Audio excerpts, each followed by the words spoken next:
Assalamualaikum warahmatullahi wabarakatuh.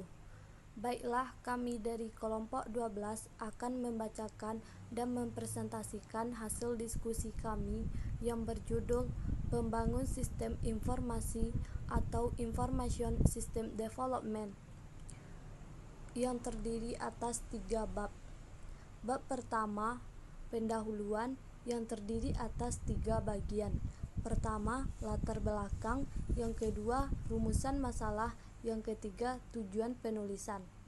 Bab kedua, pembahasan, yang terdiri atas 5 bagian. Yang pertama, perancangan sistem informasi.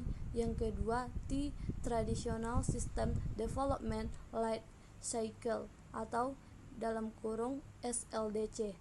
Yang ketiga, metode lain untuk pengembangan sistem. Yang keempat, pengembangan sistem di luar Departemen Sistem Informasi.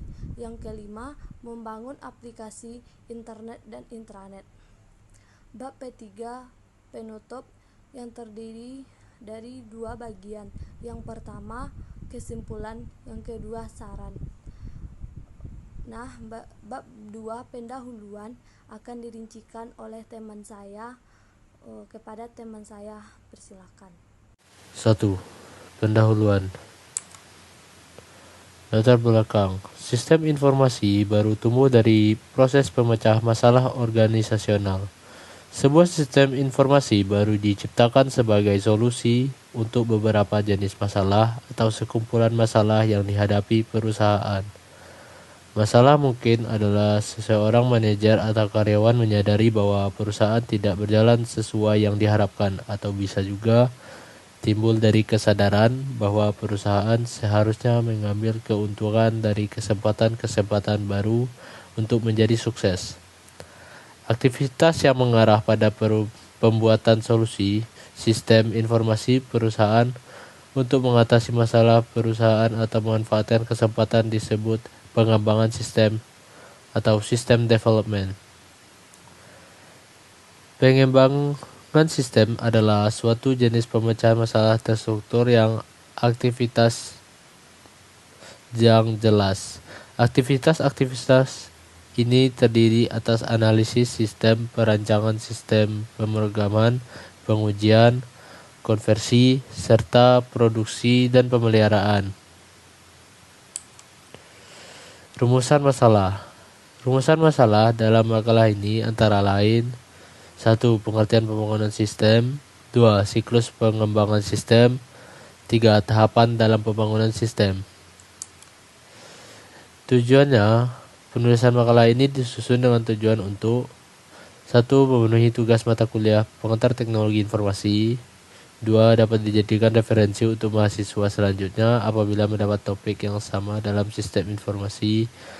3. Membuka wawasan dalam bidang sistem informasi yang diimplementasikan dalam kehidupan sehari-hari. 4. Mengenalkan berbagai macam sistem informasi yang ada di sekitar kita pada saat ini. Pembahasan kedua, perencanaan sistem informasi, Information System Planning. Pengembangan sistem adalah sekumpulan aktivitas yang dibutuhkan untuk membangun suatu sistem informasi sebagai solusi terhadap peluang dan permasalahan bisnis komponen utama. Perencanaan sistem informasi yang dimulai dengan perencanaan strategis dan organisasi. Perencanaan strategis dan organisasi menyatakan misi dan organisasi. Tujuan yang berhubungan dengan misi tersebut dan langkah-langkah yang dibutuhkan untuk mencapai tujuan tersebut adalah sebagai berikut. 1. Perencanaan strategis sistem informasi. Kedua, perencanaan operasional sistem informasi.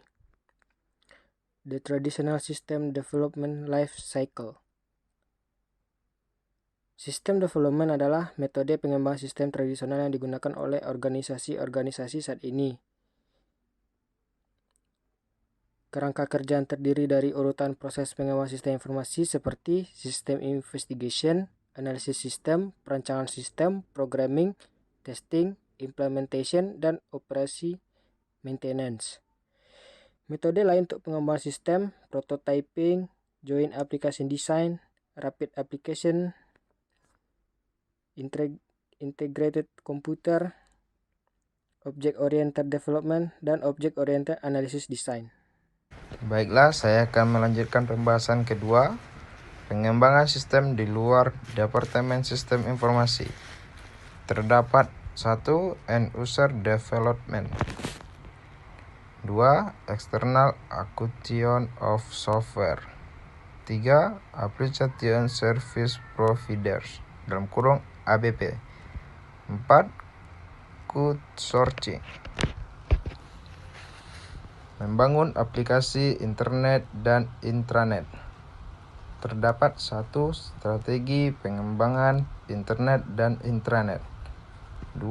Web dengan bahasa pemrograman Java. Lanjut, penutup kedua. Kesimpulan.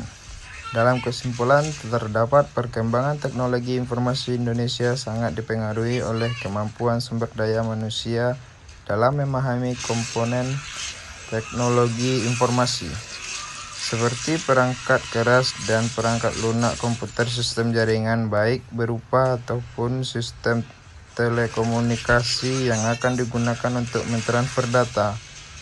Kebutuhan akan tenaga yang berbasis teknologi informasi masih terus meningkat.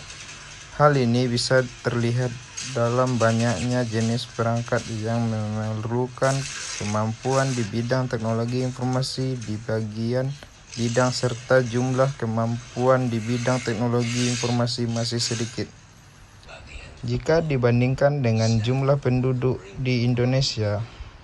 Keberadaan bisnis yang terbesar di banyak tempat dengan berbagai ragam perangkat keras dan lunak mulai menyadari tentang betapa pentingnya untuk mempercayakan dukungan bagi keberhasilan pengelolaan data komputer kepada satu sumber yang dapat dipercaya. Nah, sebanyak inilah hasil dari diskusi kami yang dapat kami sampaikan. Lebih dan kurangnya kami mohon maaf. Kami sudahi dengan membacakan Assalamualaikum warahmatullahi